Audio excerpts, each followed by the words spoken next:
السلام عليكم، ازيكم عاملين ايه؟ يا رب تكونوا بخير وسلام. كل سنة وانتم طيبين بمناسبة رمضان، ويا رب تكونوا بخير وسلام ورمضان مبارك على الجميع. يلا مع بعض نفرش فرش رمضان، وهقول لكم انا عملت ايه وحولت الشقة بتاعتي لرمضان. دي اول حاجة. بصوا السحر يا جماعة، تحدفوا الحاجة كده تبصوا تلاقوها ايه، اتفرشت في ثانية. شايفين السحر اهو؟ واحد اتنين تلاتة، شايفين؟ ما شاء الله. يا ريت نلاقي حاجة كده، آلة كده تعمل لنا كل حاجة كده بسهولة. المهم ايه رأيكم في الفرش الجامد ده؟ هوريكم كل حاجة، خليكم معايا لنهاية الحلقة. هوريكم الحاجات اللي انا عملتها كلها في رمضان.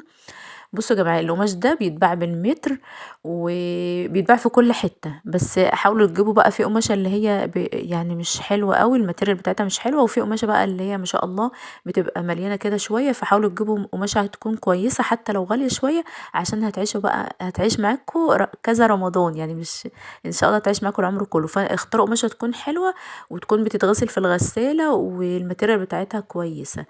بتبقى دي هي المتر السنة دي عامل 35 جنيه، وفي بقى أقل من كده يعني. القماشة الكويسة ب35 ل40، على حسب المكان اللي انتوا موجودين فيه. انتوا بقى قيسوا بقى الحاجة اللي انتوا عايزين تعملوها، وشوفوا عايزين كام متر وظبطوا الدنيا. على فكرة انا اللي عاملة المقاسات دي وقصاها ومظبطة الدنيا على قد الانتريه، وبرضو عملت بيضات خليتها كلها قد بعض عشان اعمل الخدديات، وعملت كل حاجة. فقولوا لي ايه رايكم؟ يعني انا اللي مظبطه على ايدي كده بكل حاجه بالمقص، كانت هي قماشه على بعض وزي ما احنا شايفين كده مع بعض. وظبطت الدنيا كده بقى. الحياه كلها بقت حمراء. شايفين؟ كل حاجه بقت شكلها احمر. المهم شكلها حلو. وزي ما بقول لكم يا جماعة، كل سنة لازم نجدد بيتنا ونجدد حياتنا ونكسر الروتين اللي احنا عايشين فيه بأقل الإمكانيات. مش لازم تكلفي نفسك قوي وتجيبي بقى حاجات زينة رمضان كتيرة قوي، لا، على قد إمكانياتك. وكمان ممكن قبل رمضان كده تعملي حسابك، يعني مثلا ايه، تشتري حاجات مش لازم كلها مرة واحدة تشتري كده. كل ما يبقى معاكي فلوس كده تروحي جاية تشتري حاجات كده وتشيلها لرمضان وتطلعيها في رمضان. فدي برضو فكرة كويسة ان انت ما تصرفيش مبلغ ضخم يعني. المهم دي حجرة احمد، اوضة احمد. قولوا لي ايه رايكم يا جماعه فيها. هقول لكم على حاجه برضو كمان، احنا لسه ما خلصناش يعني، وانا بصور كده ما كانتش لسه خلصت، وكنا لسه هنركب فيها برضو حاجات. هنزلها لكم في شورتس كده بقيه الزينه اللي احنا عملناها فيها. ركبنا بقى حاجات نور هنا برضو وزينه رمضان، وفي الصاله برضو انا ركبت نور. فخليكم معايا لنهايه الفيديو هقول لكم انا عملت ايه. وهفكركم يا جماعة بفيديو كنت عاملاه قبل كده، دمجته مع الفيديو ده علشان عملت ركن كده عشان نصلي فيه، ركن رمضاني. فهسيبكم بقى مع الفيديو من غير رغي كتير. كل سنة وانتم طيبين. السلام عليكم، ازيكم عاملين ايه؟ يا رب تكونوا بخير. المكان ده يا جماعة لازم يكون موجود عندنا في كل بيت. تعالوا مع بعض وخليكم معايا لاخر الفيديو، شوفوا انا غرضي من المكان ده هيكون ايه وهيكون شكله عامل ازاي. يلا مع بعض نبدأ حلقتنا وشوفوا انا هعمل ايه. اول حاجة عملتها، علقت الزينة دي كده على الستارة. كنت جايبة بصراحة نور وكنت هاعمله كده ستارة كده من النور. جنة خدتها من ورايا وعلقتها في الأوضة بتاعتها، وكانت مشكلة بس يلا مش مهم. وكمان كنت جايبة عقد كبير زينة كده، نور برضو كان الهلال والنجمة، وكان عاجبني قوي من الجولة اللي انا عملتها في وسط البلد اللي انا قلت لكم عليها. ومش لاقياه خالص، مش عارفة هو راح فين، قلبت الدنيا برضو مش لاقيه.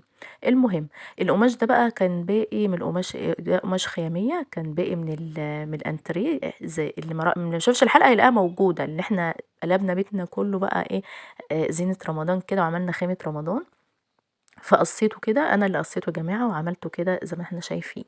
وشوفوا بقى هنعمل ايه تاني. احمد كان بيساعدني، بيحب هو كده قوي.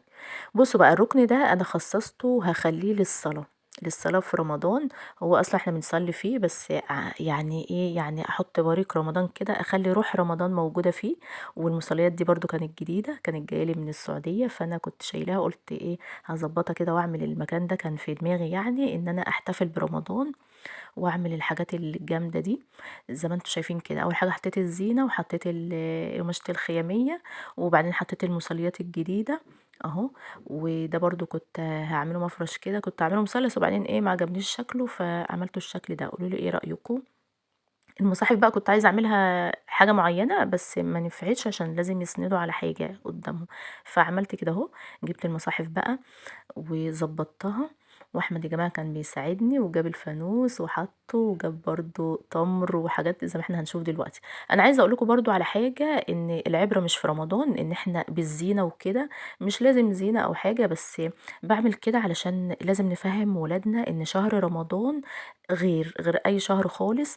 لازم العباده فيه تكون مختلفه، وقراءه القران وذكر ربنا لازم نغتنمه، وان احنا ناخد حسنات كتير بقراءه القران وذكر ربنا، بس يكون بقى بروح تانية كده وشكل تاني يفرح لو عندك طفل او اطفال او حاجه زي كده.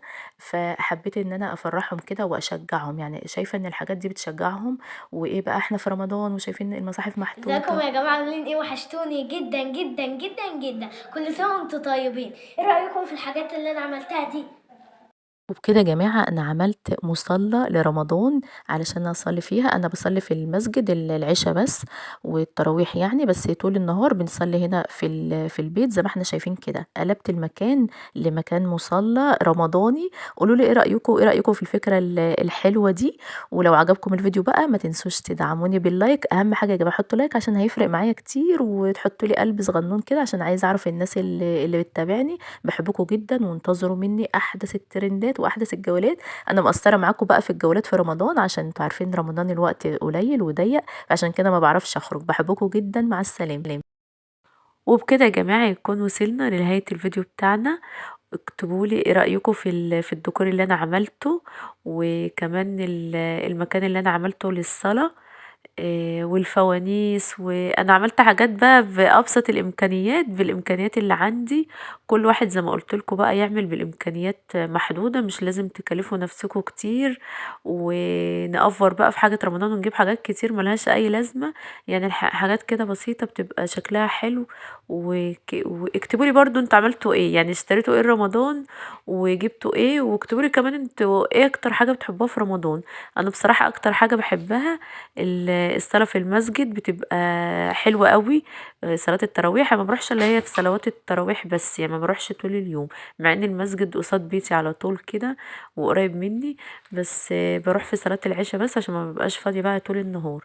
اكتبوا لي كمان انتوا بتروحوا تصلوا ولا لا في المسجد، والاجواء عندكم عامله ايه، واشتريتوا ايه. كل واحد يكتب لي كده عمل ايه في رمضان، تغيير في رمضان عمل ايه. كل سنه وانتم طيبين وبخير وسلام.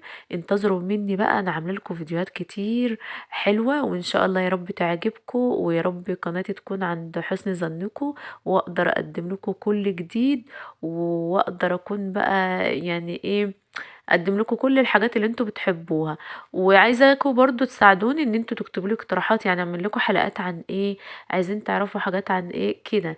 يعني برضو الناس اللي بتتفرج عليا باستمرار، بشكركم وبحبكم جدا.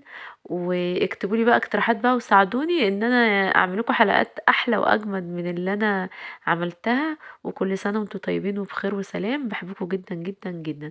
وكل سنة يا رب وانتوا كده رمضان كريم على الجميع ان شاء الله.